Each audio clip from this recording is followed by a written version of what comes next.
तो दोस्तों इसमें E8 की प्रॉब्लम आ रही है कस्टमर के यहाँ। तो E8 को दोस्तों हाई वोल्टेज होता है। तो दोस्तों आज मैं यहाँ पे हाई वोल्टेज और लो वोल्टेज सेटिंग करके बताऊंगा, क्योंकि अगर मान लो आपके पास 290 वोल्ट भी रहेगा तभी भी इंडक्शन चलेगा। कैसे चलेगा, पूरी कंप्लीट वीडियो को वॉच करें। तो दोस्तों सबसे पहले यहाँ पे देखेंगे तो नॉर्मल जो वोल्टेज है, नॉर्मल वोल्टेज कितना है दोस्तों, 242 वोल्टेज है। ओके, अब हमारा 242 में इंडक्शन सही काम कर रहा है। तो यहाँ पे देखेंगे इनपुट में भी 242 है और आउटपुट में भी 242 वोल्टेज है। तो हम सबसे पहले इसको सप्लाई देता हूँ यहाँ पे। तो यहाँ पे मैं सप्लाई देने के बाद में यहाँ पे ध्यान देंगे तो हमारा इंडक्शन कुकटॉप सही काम करेगा। यहाँ पे हमारा इंडक्शन कुकटॉप सही काम करेगा। ओके, ये देख सकते हैं। अब दोस्तों आप यहाँ पे ध्यान देंगे, मैंने यहाँ पे क्या किया है, इनपुट वोल्टेज कितना है 243, मतलब क्या है दोस्तों 243। ओके, और दोस्तों आउटपुट वोल्टेज कितना है 261, मतलब 261 वोल्टेज है। अभी आप डिस्प्ले पे आप फोकस करेंगे तो यहाँ पे देख सकते हैं तो E8 का क्या आ रहा है दोस्तों, एरर कोड आ रहा है। ओके, अगर मैं इसी को नॉर्मल वोल्टेज कर देता हूँ, यहाँ पे नॉर्मल वोल्टेज करूँगा यहाँ पे, तो आप देख सकते हैं मैं एक बार इसको क्या करता हूँ, ऑटोमेटिक यहाँ पे चालू तो नहीं होगा, लेकिन एक बार नॉर्मल यहाँ से ऑन किया, ऑप्शन दिया तो चालू हो जाएगा। अब देख सकते हैं बाकायदा चालू हो गया। यहाँ पे एम्पियर 6.2 एम्पियर ले रहे हैं। ओके, यहाँ पे देख सकते हैं 6 एम्पियर करीब में ले रहे हैं। तो मतलब क्या है दोस्तों कि यहाँ पे अगर मैं इसको क्या करता हूँ, यहाँ से फिर से वोल्टेज को हल्का सा वेरी करता हूँ, यहाँ पे हल्का सा, और 261 तक ले जाता हूँ। अब यहाँ पे देखेंगे, यहाँ पे अभी 255 में देखिए, यहाँ पे E8 का एरर कोड है, हल्का सा गर्म हुआ और E8 का एरर कोड आ गया। मतलब कि 255 के ऊपर जैसे वोल्ट जा रहा है तो E8 का एरर कोड आ रहा है, मतलब क्या कि हाई वोल्टेज। तो इस प्रॉब्लम को हम कैसे सॉल्व करेंगे, इस प्रॉब्लम को दोस्तों सॉल्व करने के लिए यहाँ पे जो सर्विस सेंटर वाले भी होते हैं, जो इंजीनियर होते हैं, वो भी सॉल्व नहीं कर पाते, लेकिन हमारे पास एक जुगाड़ होता है। मतलब कि क्या जुगाड़ होता है आपको मैं यहाँ पे बताने वाला हूँ। ठीक है जी, अब दोस्तों आपको यहाँ पे फोकस करना है। जो इसमें प्रॉब्लम आ रहा है, आप यहाँ पे पहले पीसीबी का शक्ल को नोट कर लो, या देख सकते हैं इसका सामने तरफ से इसकी शक्ल ऐसी है, बैक साइड से देखेंगे तो इस टाइप की इसकी शक्ल है। ठीक है जी, नोट कर लिया अपने माइंड में। अब आगे बढ़ेंगे। सबसे पहले आगे बढ़ने से पहले मैं आपको यहाँ पे ड्राइंग के माध्यम से समझाऊंगा तो आपको और अच्छे से समझ में आएगा। देखिए, हमने यहाँ पे लाइन और न्यूट्रल यहाँ पे दे रहे हैं 240 वोल्ट, तो सही काम कर रहा है, अच्छा खासा गर्म हो रहा है। लेकिन जैसे मैं यहाँ पे क्या करता हूँ 260 वोल्ट देता हूँ तो क्या आ जा रहा है, E8 का एरर कोड आ रहा है। मतलब क्या है, E8 का मतलब हाई वोल्टेज। हाई वोल्टेज कौन पढ़ पा रहा है, तो माइक्रो कंट्रोलर का काम है हाई वोल्टेज को पढ़ना कि कितना वोल्टेज आ रहा है इनपुट में और कौन सा एरर कोड देना है, तो इसके अंदर में प्रोग्राम किया हुआ है। ठीक है जी, इसके बाद में हम चर्चा करेंगे। ओके, अब यहाँ पे समझेंगे। सबसे पहले यहाँ पे देखिए, ये हो गया आपका लाइन, ये हो गया न्यूट्रल, फ्यूज लगा, यहाँ पे देख सकते हैं फ्यूज लगा। फ्यूज के बाद में दोस्तों एक कैपेसिटर लग गया, यहाँ पे देख सकते हैं कैपेसिटर हो गया। उसके बाद में दोस्तों 3 डायोड, 1 2 3, 1 2 3। अब इसमें से 2 डायोड जो है दोस्तों, ये आपका यहाँ पे देख सकते हैं, यहाँ पे आ गया 2 डायोड। 2 डायोड के बाद में जो तीसरा डायोड लगाते हैं, ये लगाते हैं पावर सप्लाई को अलग करने के लिए। मतलब कि यहाँ से आपका क्या होगा दोस्तों, सीधे एक डायोड लगेगा और ये 22 ओम का रेजिस्टेंस लगा है। उसके बाद दोस्तों सीधे कैपेसिटर पे चला जाएगा। ठीक है जी, ये कैपेसिटर पे चला जाएगा। ओके, तो यहाँ पे आपका 330 वोल्ट हो जाएगा। मतलब कि यहाँ पे 330 वोल्ट है तो यहाँ पे 330 वोल्ट नहीं होगा। क्यों, क्योंकि ये डायोड लगा, इसके वजह से डायोड लगाते हैं। ठीक है जी, आई समझ में आपको। अब देखिए, ये 2 डायोड के बाद में यहाँ पे देखेंगे तो रेजिस्टेंस लगी है सीरीज में, 2 resistance, 120 kilo ohm, 120 kilo ohm. अब यहाँ पे देखेंगे तो ये रेजिस्टेंस आपको नहीं मिलेगा देखने के लिए। क्यों, क्योंकि ये जो रेजिस्टेंस लगा है SMD पैकेज में लगा है। यहाँ पे ध्यान देंगे तो यहाँ पे ध्यान देंगे तो SMD पैकेज में लगा हुआ है रेजिस्टेंस। अब यहाँ पे दोस्तों रेजिस्टेंस लगा हुआ है R501, R502। मतलब कि इसकी लोकेशन नंबर मैं लिख देता हूँ यहाँ पे, R0501। ठीक है, R0502। ओके, यहाँ पे ध्यान देंगे 2 रेजिस्टेंस लगा। उसके बाद में दोस्तों हम इसको 2 पार्ट में बांटेंगे। यहाँ पे भी 2 रेजिस्टेंस है, यहाँ पे भी 2 रेजिस्टेंस है। ए वाला पार्ट को हम ए कर देते हैं और ए वाला पार्ट को बी कर देते हैं। मतलब कि दोस्तों अब हम यहाँ पे एग्जाम्पल के लिए एक माइक्रो कंट्रोलर आपको बना देता हूँ। वीडियो थोड़ा लंबा रहेगा लेकिन आपको मज़ा आएगा। अगर सीखना होगा तो वीडियो को ध्यान देना, अगर नहीं सीखना है तो आप वीडियो को छोड़ के चले जाओ, कोई दिक्कत नहीं है। ओके, यहाँ पे मैं माइक्रो कंट्रोलर बना देता हूँ।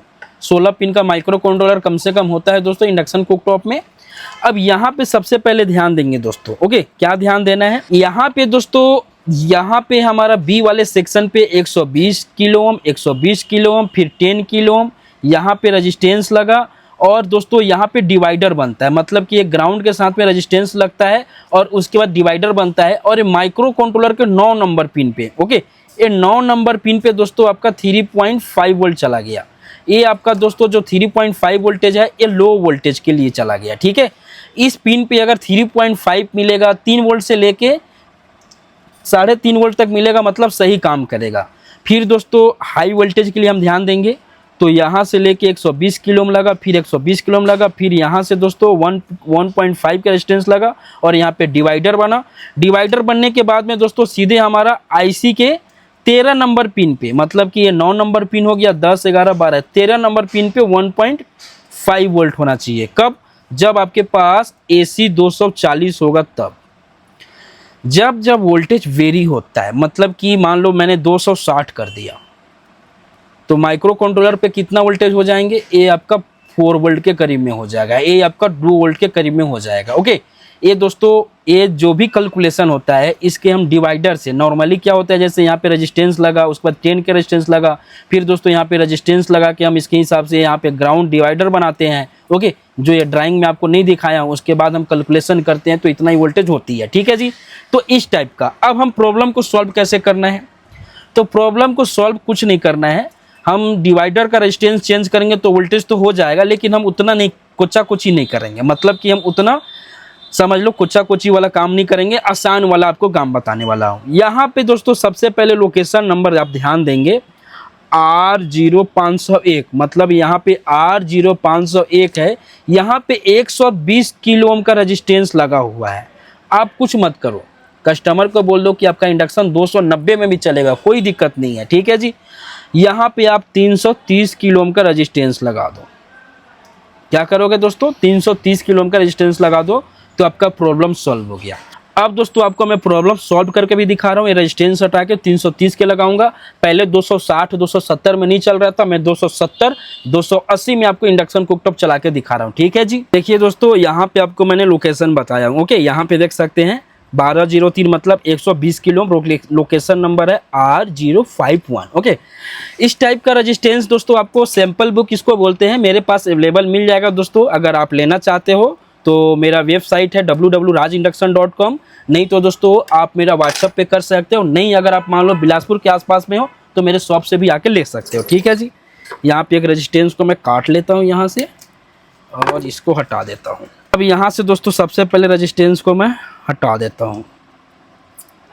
एक्चुअली क्या है दोस्तों, मैं सोच रहा था कि कस्टमर अगर छोड़ के जाता तो और अच्छे से वीडियो बनाता मैं, लेकिन कस्टमर दोस्तों छोड़ने के लिए रेडी नहीं है। ओके, तो इसके नाम से थोड़ा सा दिक्कत हो जाती है, क्योंकि नहीं तो डिटेल्स में दोस्तों जो ड्राइंग आपको दिखाया हूँ ना, वो बहुत जल्दी में ड्राइंग बनाया हूँ मैं सिस्टम पे। अब यहाँ पे रेजिस्टेंस लगा देता हूँ मैं।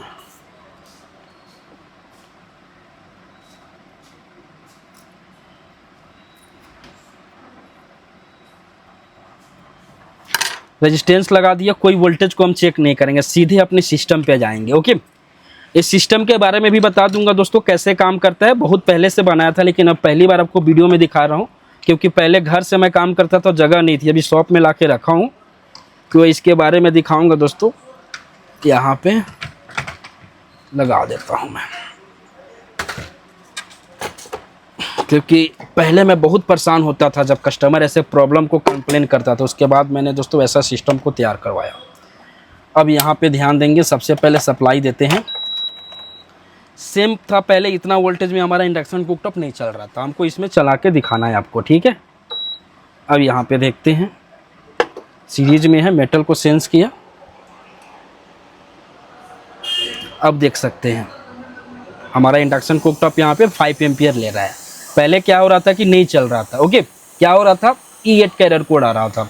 अभी आपको और यहाँ पे ध्यान देंगे तो और आपको मैं क्या करता हूँ, सबसे पहले और वोल्टेज को बढ़ा लेता हूँ, 273 कर देता हूँ। ठीक है जी, यहाँ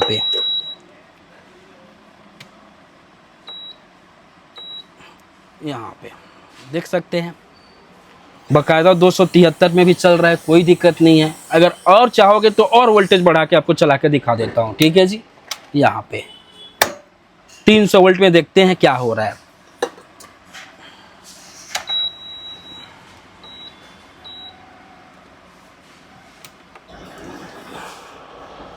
ये देखिए बकायदा 300 वोल्ट में भी चल रहा है। ठीक है जी, 294 वोल्ट है, बकायदा चल रहा है। इनपुट 237 है, आउटपुट 295 है, बकायदा चल रहा है, कोई दिक्कत नहीं है। ओके, यहाँ पे दोस्तों इस प्रॉब्लम को बताने का मकसद ये था कि बहुत लोग परेशान हो जाते हैं। हाँ, लेकिन अगर आपके पास ऐसा प्रॉब्लम ज़्यादा आता है तो इस टाइप का आपको बना के रखना पड़ेगा। ओके, नॉर्मली आप चाहोगे कि स्टेपलाइजर में काम चला लो तो काम चल जाएगा, लेकिन आपका स्टेपलाइजर खराब हो जाएगा। शुरू में मैं भी 1-2 स्टेपलाइजर खराब किया, उसके बाद दोस्तों इस टाइप में बनाया। ये इसके अंदर में 2 kV का ट्रांसफार्मर लगा हुआ है, मतलब 2000 वाट तक इसको लोड डाल सकते हैं। ओके, क्योंकि आपको पता होगा कि इंडक्शन का लोड हमेशा 5 से 6-7 एम्पियर रहता है।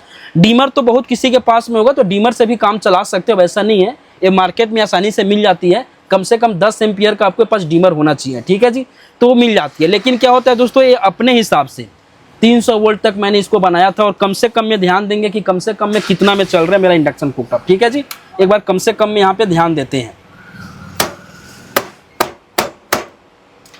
अभी 175 है, तो अभी यहाँ पे ध्यान देंगे, देखते हैं चलता है कि नहीं चलता है 175 में।